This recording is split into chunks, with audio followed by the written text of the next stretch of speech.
Hey, this is Brent with Lykins Motorsports. It is me, you, and the Cricket that found its way into the shop.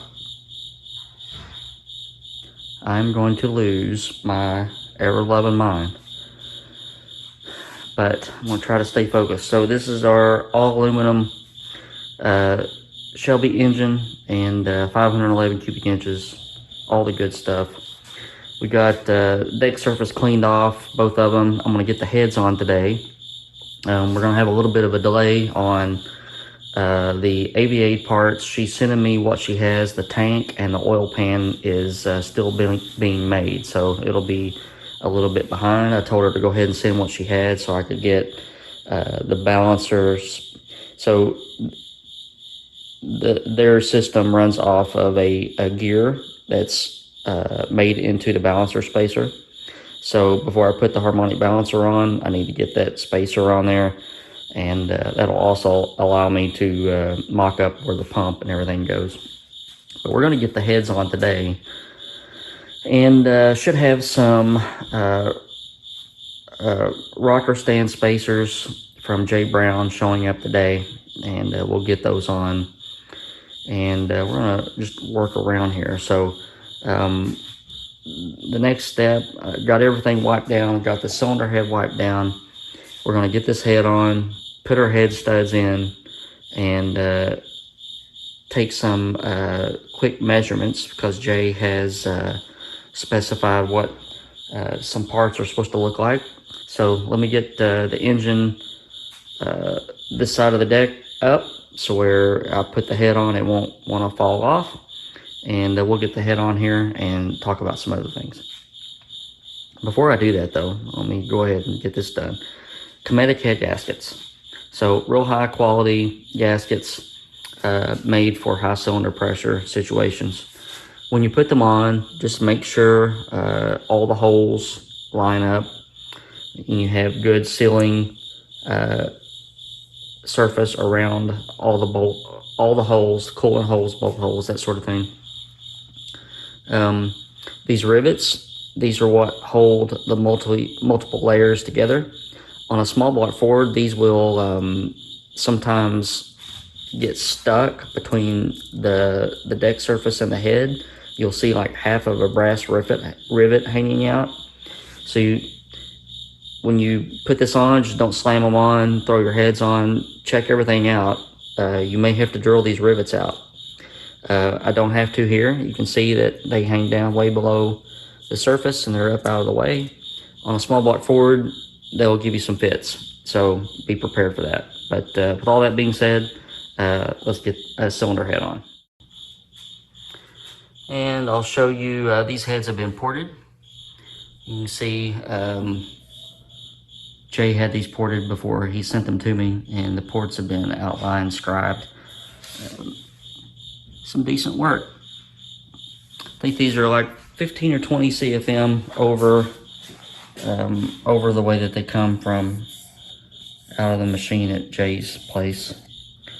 So everything looks really, really good. So everybody wants to put head studs on and then try to get the heads down over the studs. That's kind of a no-no. You want to put down each stud individually after the head is on. Otherwise, when you try to get the head down over the studs, you know, everything isn't perfect to a zero tolerance. So when you slide the head down over and it rubs some head studs, which it pretty much will, you get flakes of aluminum or cast iron or whatever falling down, and maybe around the threads of your stud. So that's probably not a good thing to do. I put the head on and then individually run down every stud. These Shelby blocks are really, really tall in the stud area. That Cricket, my goodness. And even lost, oh, thank goodness. So the studs are really long because where they engage the block is like way down in here. So that adds to a little bit of the strength of the block. I'm gonna go ahead. You don't need to see me screw all these in. So I'm gonna go ahead and get all this done. All right, so all of our studs are in. I just roll these in there with a speed handle and a socket head driver. We put our washers on. ARP washers, a lot of people don't know this. Some of the washers have a bevel on one side, and you can see the bevel on this side. If I flip it over, it is the edge, that inner edge is not broken. So chamfered on one side, the chamfer always goes up to you. So washers go on like that. On the bottom studs, it's going to get these 12-point nuts. On the top, because we're using Jay's rocker arm setup, he includes these. And these screw on to the stud. They act as a nut. It's tapped at the top for a 3/8 16 bolt that holds, it's one of the bolts that holds this sub bar down. Remember I showed you in the last video. So one of the checks that Jay wants us to do in his instructions is when you screw this on and run it all the way down, we want to make sure that we have sufficient thread engagement on the stud, but not so much that it bottoms this nut out before you get sufficient torque on the head and on the head gasket. So he wants us to put a washer in and then use the depth part of your dial calipers and measure from the top of the stud down to the washer, and that dimension has to be less than 800 thousandths. If it's less than 800 thousandths, then you're good to go. If it's more than 800 thousandths, then you need to come up with another hardened washer to put on there, and to make sure that this doesn't bottom out before the head is torqued down. So I'm going to get all of my washers put on and get my ARP lube ready to go on there, and then we'll take some measurements of these nuts. Okay, I went ahead and torqued all the studs down to 100 pound-feet of torque. That is Shelby's torque spec, and I think we're going to be in good shape, and here's why. If I look down in this thread, you can see, you probably can't, but I can see still threads showing underneath, well, between that 1/2 inch thread and this 3/8 thread. So the stud isn't bottomed out, but we're going to check it anyway. And since it's at full torque, the gasket is going to be compressed as much as it's going to be. So I can pull each one off individually and take that measurement that Jay wants, make sure it's under 800 thou, and then torque it back. All right, so here's what I'm getting. 788, and that's with all the bolts or all the nuts torqued. So it should be in, you know, the situation that it would be in with a running engine. So I checked this a couple times. I got 786, 788. The biggest issue is checking out if your depth part of your calipers is you know, completely square to the stud. If you're at an angle to the stud, then you're going to get a longer measurement. But I'm going to go through and check the other four, and if we're good to go, then we'll hop over to the other side.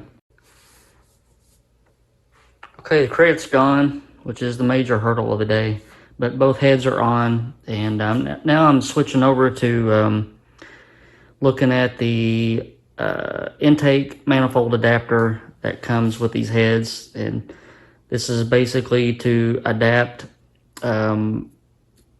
whatever intake manifold that you want. So Jay's got at least 3 or 4, and this goes down first.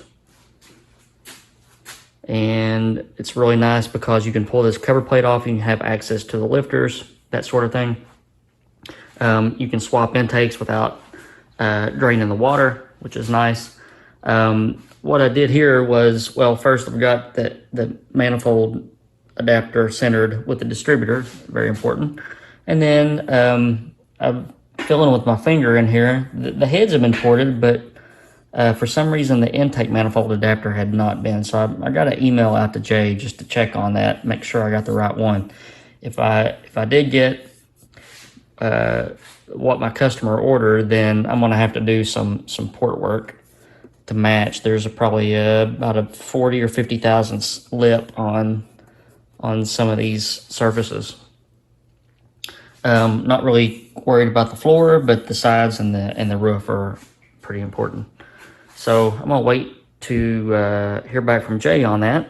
And in the meantime, I should be getting a box from Jay for our shims to shim the base plate up for our rocker arms, and then I can check our push rod clearance and see what we got with that. Shouldn't have any problem. Jay used 7/16 heavy wall push rods on his dyno mule, so I don't expect to have any problems. But you always double check. You don't take anything for granted. So we're gonna wait on a couple of things, and then I'll be back with you. All right, so we're continuing our work, and post office showed up. Waiting on my package from Jay for some shims. It was completely empty. I sent Jay a text message and I said, "Hey Jay, you just sent me an empty box." So he says that he did not send me an empty box, and I think I know what happened. Shims got lost, fell out, and he sent those like Monday, and he's just a couple states away from me. So that's probably why it's so late, because they lost everything in it and didn't really care. So that pretty much puts a